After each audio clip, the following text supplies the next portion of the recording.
Alkitabnya. Siapa yang nggak tahu saya boleh tanya ibu. Kisah Para Rasul 9 ayat 36. Mona bisa melihat Mona?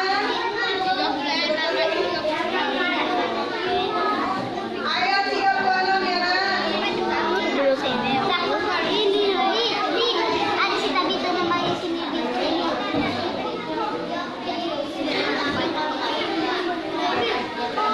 Ada nama.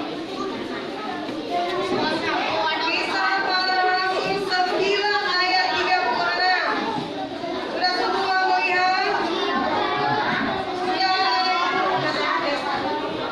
Lihat sini 36. Sudah? Denjul sudah? Siapa lagi yang bawa kita? Sudah dapat kan? Sudah ketemu?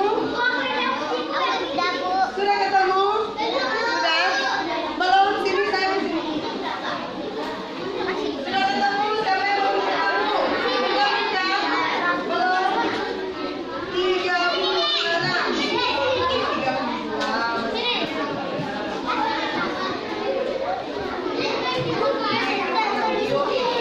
Siapa namanya Diope? Kata-katanya ada Diope.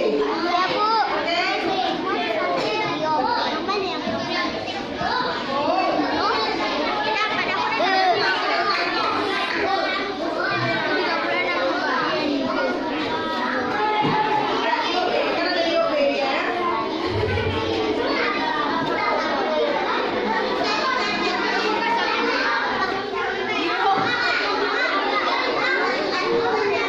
Diope. Yuk kita baca sama-sama. Yang sudah dapat? Halo. Mana soleh? Mana soleh? Oke, siap. Nah, yang kita sama-sama yang punya Alkitab, kita sama-sama membaca pelan-pelan, jangan buru-buru, ya, pelan-pelan, tapi kompak, oke? Kisah Para Rasul 1, 2, 3 ya. Kisah Para Rasul 9 ayat 36 sampai ayat 43. Mari kita baca ayat 36. Diope ada seorang murid perempuan bernama Tabita. Dalam bahasa Yunani, Dorcas. Perempuan itu banyak sekali berbuat baik dan memberi sedekah. Kain. Tetapi pada waktu itu ia sakit lalu meninggal, dan setelah dimandikan mayatnya dibaringkan di ruang atas. Lida dekat dengan Yope. Ketika murid-murid mendengar bahwa Petrus ada di Lida, mereka menyuruh 2 orang kepadanya dengan permintaan, segeralah datang ke tempat kami. Maka bergemaslah Petrus dan berangkat bersama-sama dengan mereka. Setelah sampai di sana, ia dibawa ke ruang atas dan semua jaga datang berdiri dekatnya. Dan sambil menangis, mereka menunjukkan kepadanya semua baju dan pakaian yang dibuat Dorcas waktu ia masih hidup.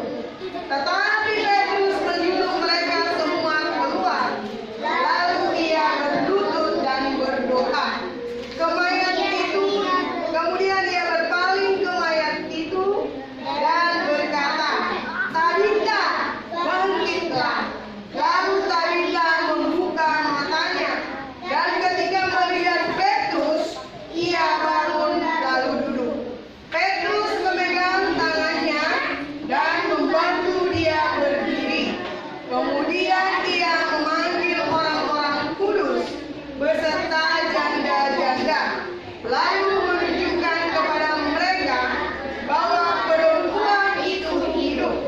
Peristiwa itu tersiar di seluruh Yope, dan banyak orang menjadi percaya kepada Tuhan.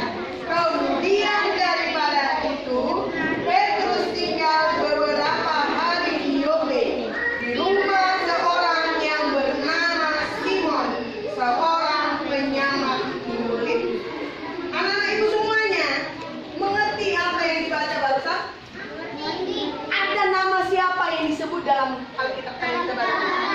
Siapa namanya?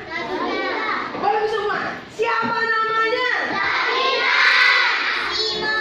Tabita, Simon, terus nama Tabita satu lagi ada disebut. Ada juga namanya. Siapa? Hah? Dorcas. Terima kasih sayang. Ya, ada yang namanya Tabita di sini? Siapa Tabita? Berdiri dulu sayang anak ibu. Berdiri cantik. Tabita. Tabita disebut juga namanya Dorcas. Tahu? Tabita itu siapa? Tadi dikatakan seorang apa? Seorang murid perempuan yang baik hati. Ini sayang, buat seorang murid Tuhan yang baik hati. Ada nggak anak-anak ibu di sini murid SD 6 yang baik hati? Tidak ada. Waduh, sedih kali hati. Mau nangis sih bu. Kalau ada dikatakan murid SD 6 yang tidak baik hati, aduh pulanglah kita. Percuma kita keagamaan setiap hari Jumat. Ibu Erna selalu, ya, kalau tidak baik hati, menangis ibunya. Baik, Tabita adalah seorang perempuan yang baik hati. Ingat perempuan-perempuan, anak-anak ibu yang cantik-cantik, apa katanya? Perempuan-perempuan harus baik. Nah, dengarkan ibu. Tabita, si Dorcas ini adalah masih muda. Pekerjaannya, halo sayang, anak ibu yang ganteng, lihat ibu sayang. Ya, dia adalah pembuat pakaian, penjahit pakaian. Masih muda, tetapi sudah menjahit pakaian. Tahu pakaian-pakaian itu kemana diberikan? Kepada siapa katanya diberikan? Kepada janda-janda, kepada orang-orang yang miskin. Bayangkan anak-anak ibu sekarang ini, ya, masih muda. Ada yang sudah baik hati nggak ini? Mau nggak berbagi dengan temannya? Mau nggak berbagi dengan temannya? Nah, sebagai anak-anak Tuhan, sama siapa saya yang berbagi? Sama siapa? Sama kawan. Oke. Nah, sebagai anak-anak Tuhan, kita harus seperti Sita yang baik hati. Dengarkan. Oleh karena kebaikannya, dia kembali hidup. Dia kembali hidup, ya kan? Dia sakit lalu meninggal. Tetapi karena dia baik, lalu dia bangkit dan hidup kembali. Siapa yang membangkitkan dia? Tuhan Yesus melalui doa Petrus. Ya, halo, ganteng. Dengar ibu. Ya, dia bangkit dari kematian oleh karena kebaikan si Tabita, ya. Oleh karena kebaikan si Tabita, maka Petrus, Tuhan Yesus melalui Petrus membangkitkan si Tabita. Nah, anak-anak ibu pun demikian. Kalau kamu ribut, kalau kamu bicara-bicara terus nanti di kelas, tidak jadi anak yang baik dan tidak jadi anak yang pintar. Bagaimana kamu mau pintar? Kalau guru menjelaskan, guru bercerita, kamu berbicara. Kamu bercerita dengan teman-temanmu. Ya, maka kita harus menjadi anak-anak yang baik. Supaya apa? Supaya Tuhan Yesus mengasihi kita.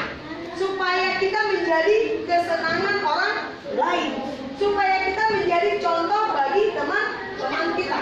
Supaya orang tua kita semakin sayang. Ya kan? Ada nggak disayang orang tuanya? Semuanya harus sayang kan? Orang tua sayang ya semuanya. Nah, supaya kita semakin disayangi orang tua, maka kita menjadi anak yang baik. Anak yang rajin belajar, tidak suka berkelahi, tidak suka mengejek teman, ya, tidak suka apa lagi mengganggu teman.